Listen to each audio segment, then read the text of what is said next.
प्रिय मित्राणि, नमः संस्कृताय। संस्कृत शास्त्र गंगा चैनल पर आप सभी का स्वागत है। आइए मित्रों, आज हमारा विषय है ईश्वर और एक दूसरा टॉपिक होगा जीव। इन दोनों के विषय में वेदांत सार के अनुसार पढ़ते हैं।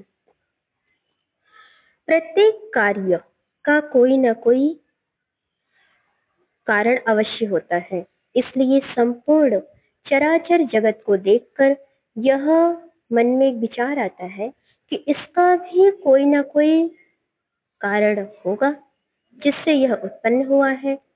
तो वेदांत दर्शन इस प्रपंच का ही कारण ईश्वर को स्वीकार करता है। फिर मन में यह विचार आता है कि ईश्वर क्या है। अद्वैत वेदांत में एकमात्र चैतन्य तत्व परम ब्रह्म की सत्ता को सर्वोपरि स्वीकार किया गया है, जो नित्य शुद्ध बुद्ध मुक्त स्वभाव तथा अविकारी है। माया की समष्टिगत उत्कृष्ट उपाधि से युक्त एवं माया की उपाधि से विसर्जित इन दो भेदों को यहाँ पर स्वीकार किया गया है। माया की समष्टिगत उत्कृष्ट उपाधि से युक्त होकर निर्गुण ब्रह्म ही सगुण बन जाता है। इसी को ईश्वर की संज्ञा दी गई है। इसे सर्वज्ञ, सर्वेश्वर, सर्वनियंता, अंतर्यामी, जगत का कारण एवं आनंदमय कहा गया है। ईश्वर यहाँ पे देखते हैं, त्रिगुणात्मिका माया अथवा अज्ञान को शुद्ध सत्व गुण की प्रधानता और अप्रधानता के आधार पर उत्कृष्ट उपाधि एवं निकृष्ट उपाधि के रूप में माना गया है।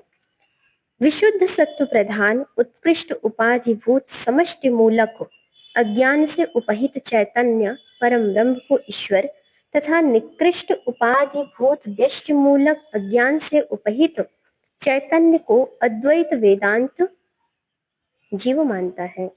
विशुद्ध सत्व प्रधान से अभिप्राय क्या है? रजोगुण एवं तमोगुण से अनभिभूत सत्व गुण की प्रधानता से ही ग्रहण करना चाहिए। मतलब विशुद्ध सत्व प्रधान क्या है? इसमें सत्व गुण की प्रधानता होती है। तमोगुण और रजोगुण ये थोड़े से दबे होते हैं, यहाँ सत्व गुण अधिक भाव में रहता है। ईश्वर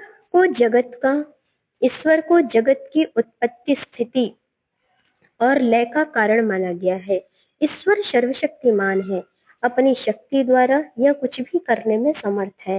इसका कोई कारण नहीं है, वह अनादि है। ईश्वर की शक्ति अलौकिक है, क्योंकि हाथ न होने पर भी वह पदार्थों को ग्रहण कर सकता है, पैर न होने पर भी उसकी सर्वत्र गति है, वह आंख न होते हुए भी देखता है, कान न होते हुए भी सुनता है, सभी पदार्थों को जानता है, किंतु उसके यथार्थ रूप को जानना अत्यंत दुष्कर कार्य है।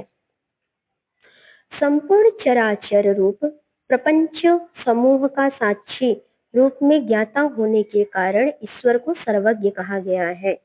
सभी जीवों को उनके कर्म के अनुसार फल प्रदान करने वाला होने के कारण उसे सर्वेश्वर अथवा ईश्वर, सभी जीवों के हृदय के अंदर स्थित होकर बुद्धि का नियामक होने से अंतर्यामी, मतलब जीवों के हृदय में रहता है। आनंद की प्रचुरता होने के कारण आनंद में सब कुछ जानता है, साक्षी रूप है तो सर्वज्ञ, सभी जीवों के उसके कर्म के अनुसार फल प्रदान करता है तो सर्वेश्वर, सभी जीवों के हृदय में स्थित है तो अंतर्यामी, आनंद की प्रचुरता है तो आनंद में। ईश्वर की अलौकिक शक्ति को अद्वैत वेदांत में माया कहा गया है। माया की शक्ति से युक्त ईश्वर सृष्टि की रचना में समर्थ होता है। जब वह माया से अभिभूत होता है तो वह सृष्टि की रचना करता है। सृष्टि के प्रति ईश्वर को उपादान एवं निमित्त कारण दोनों माना गया है। जिस प्रकार एक मकड़ी तंतु कार्य के प्रति अपनी प्रधानता से निमित्त कारण तथा अपनी उपाधि की प्रधानता से उपादान कारण होता है, उपादान कारण होती है। जो मकड़ी है वह अपनी तंतु कार्य के प्रति वह क्या होती है, इसकी प्रधानता से निमित्त कारण और अपनी उपाधि की प्रधानता से उपादान कारण होती है। उसी प्रकार ईश्वर भी चैतन्य की प्रधानता से सृष्टि का निमित्त कारण और माया रूप उपाधि से युक्त होने के कारण उपादान कारण। यह सृष्टि उत्पत्ति उसी प्रकार ईश्वर की स्वाभाविक क्रिया है जिस प्रकार पुरुष के शरीर से केश और लोम स्वाभाविक रूप से उत्पन्न होते हैं। अब आ जाइए हम जीव को पढ़ते हैं, जीव के बारे में पढ़ते हैं। तो आपने समझ लिया ईश्वर कैसा है, जगत का निमित्त और उपादान कारण है। यह रचना सृष्टि की संरचना कब करता है, जब माया से अभिभूत होता है, मतलब माया से यह माया से आप्लावित होता है, माया को जब सृजित करता है तो यह जगत की संरचना करता है और यह जगत का निमित्त और उपादान दोनों कारण है। अद्वैत वेदांत निकृष्ट उपाधि भूत व्यष्टि मूलक अज्ञान से उपहित चैतन्य को जीव की संज्ञा प्रदान करता है। जीव अविद्या से अवच्छिन्न चैतन्य है। अविद्या कर्म, शरीर, इंद्रियां और अंतःकरण इसकी उपाधियां हैं। शरीर इंद्रिय रूपी पिंजड़े का अध्यक्ष कर्मफल का भोक्ता माना गया है। कौन? जीव। शंकराचार्य ने देहेंद्रिय मन बुद्धि उपाधियों से परिच्छिन्न पर ब्रह्म को ही शरीरधारी जीव कहा है। ब्रह्म, ईश्वर एवं जीव इन तीनों में तात्विक भेद न होकर केवल उपाधि मात्र का भेद है। मतलब जो ब्रह्म है, ईश्वर है और जीव, इनमें कोई तात्विक भेद नहीं है, अपितु उपाधि मात्र का भेद है। इनमें जीव स्थूल एवं सूक्ष्म तत्वों का संगठन है। चैतन्य इसकी प्रमुख विशेषता है। शरीर, बाह्य और अंतःकरणों से युक्त चैतन्य का नाम ही जीव है। यह तीन प्रकार के शरीरों से संबंध रखता है, स्थूल, सूक्ष्म और कारण शरीर। जीव भाव को प्राप्त करने की स्थिति में चैतन्य स्थूल शरीर धारण करता है, जिसे वह मृत्यु के समय सांप के केचुए के समान छोड़ देता है। श्रीमद् भगवद गीता में इसे पुराने वस्त्र को छोड़ने के समान कहा गया है। वासांसि जीर्णानि यथा विहाय नवानि गृह्णाति नरोपराणि तथा शरीराणि विहाय जीर्णानि अन्यानि संयाति नवानि देहि। स्थूल शरीर एवं सूक्ष्म शरीर का संबंध पंच कर्मेंद्रियों, मन, बुद्धि तथा पंच प्राण से है। हाँ, किसके? स्थूल शरीर और सूक्ष्म शरीर का। स्थूल भोगों का आयतन होने के कारण स्थूल शरीर को अन्नमय कोश की संज्ञा दी गई है। मन, बुद्धि, ये जो 17 तत्वों से युक्त सूक्ष्म शरीर में मनोमय, प्राणमय, विज्ञानमय कोशों की स्थिति मानी गई है। अद्वैत वेदांत के अनुसार जीवात्मा इसी सूक्ष्म शरीर के द्वारा इहलोक का परित्याग करके परलोक में प्रस्थान करता है। एक स्थूल शरीर को छोड़कर दूसरे स्थूल शरीर में प्रवेश करता है। अपनी सूक्ष्मावस्था के कारण यह स्थूल नेत्रों द्वारा दिखाई नहीं देता। उपाधि वैविध्य के आधार पर जीव, प्राज्ञ, तेजस और विश्व तीन अवस्थाओं का मतलब उल्लेख किया गया है। मलिन सत्व प्रधान अज्ञान की व्यष्टि से उपहित चैतन्य को प्राज्ञ कहा गया है। जो मलिन सत्व प्रधान अज्ञान की व्यष्टि से उपहित चैतन्य को क्या कहते हैं? तो प्राज्ञ। सूक्ष्म शरीर की व्यष्टि से उपहित चैतन्य को तेजस और स्थूल शरीर की व्यष्टि से उपहित चैतन्य को विश्व। ध्यान रखिएगा, एक प्राज्ञ है, एक तेजस है और एक विश्व है। प्राज्ञ कहते हैं जब मलिन सत्व प्रधान अज्ञान की व्यष्टि से उपहित होता है। तेजस कहा जाता है जब स्थूल सूक्ष्म शरीर की व्यष्टि से उपहित चैतन्य हो, उसे तेजस कहते हैं। और जब व्यष्टि से उपहित चैतन्य, स्थूल शरीर की व्यष्टि से उपहित चैतन्य हो, उसे विश्व कहते हैं। और इसको गौड़पाद ने इस प्रकार कहा है, बहिष्प्रज्ञो विभुर्विश्वो हे अंतः प्रज्ञस्तु तेजसः धन प्रज्ञस्तथा प्राज्ञ एक एव त्रिधा स्मृतः। मांडुक्योपनिषद में गौड़पाद कारिका। वेदांत दर्शन मनोमय आदि पंचकोशों से विशिष्ट चैतन्य अर्थात जीव को कर्ता भोक्ता एवं सुख दुख का अभिमानी मानता है। इस संबंध में आचार्य शंकर जी का भी कथन है, कर्तृत्व भोक्तृत्व विशिष्ट जीवो मनोमयादि पंचकोश विशिष्ट। बृहदारण्यकोपनिषद में शंकर भाष्य। और अद्वैत वेदांत के अनुसार पंचकोशों से आवृत्त होते हुए भी यह जीवात्मा उनसे अलग है। रेशम बनाने वाले कीड़ों के समान अन्नमयादि कोशों से आवृत्त होकर यह दुख पाता है और इन्हीं में भटकता रहता है।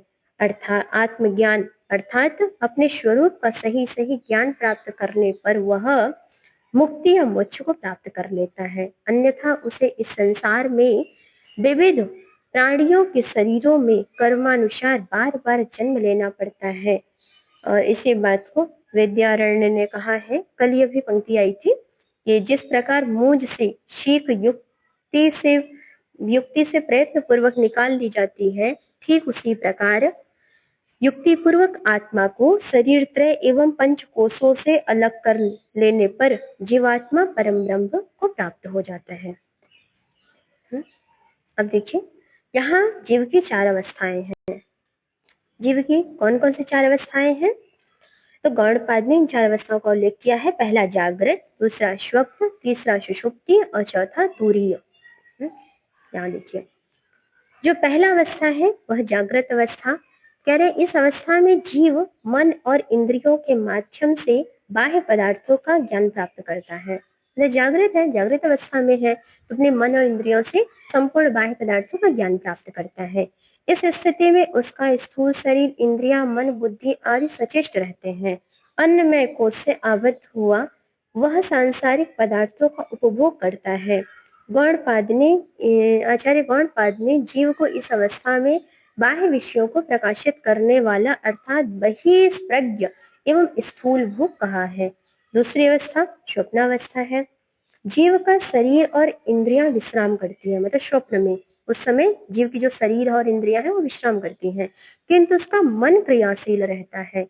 इस अवस्था में जीव का सूक्ष्म शरीर से संबंध होता है तथा वह मनोमय, प्राणमय एवं विज्ञानमय इन 3 कोशों से आबद्ध रहता है। वेदांताचार्यों ने इसे अंतःकरण एवं प्रविभिक्त भुक संज्ञा प्रदान की है। मन की वासना के अनुरूप कार्य करने के कारण इसे अंतःप्रज्ञ कहा गया है। तीसरी अवस्था कौन सी है? सुषुप्ति। इस अवस्था में जीव न तो किसी प्रकार की कामना करता है और न ही कोई स्वप्न देखता, मतलब सुषुप्ति, सो रहा है, क्योंकि उसके स्थूल देह, इंद्रियां, अंतःकरण आदि कोई कार्य नहीं करते। जागृत और स्वप्नावस्था में जो ऊपर के 2 बताए हैं, जागृत और स्वप्नावस्था में जीव आनंद के साथ दुख का भी अनुभव करता है, किंतु इस अवस्था में केवल आनंद की प्रचुरता रहती है, अतः इसे आनंद भुक कहा जाता है। इस अवस्था में जीव चैतन्य से प्रदीप्त अज्ञान वृत्ति की प्रधानता से युक्त हुआ चेतो मुख भी कहलाता है। प्रसुप्त अवस्था में बुद्धि उसी प्रकार स्थित रहती है जिस प्रकार वट के वृक्ष में वट का वृक्ष छिपा रहता है। यह आनंदमय कोश से आबद्ध अवस्था है। और चौथी अवस्था जो है वह है तुरीय अवस्था। तुरीय अवस्था में सभी प्रकार के प्रपंचों का उपशम हो जाता है, मतलब सब शांत हो जाते हैं, कोई प्रपंच वहां नहीं रहता।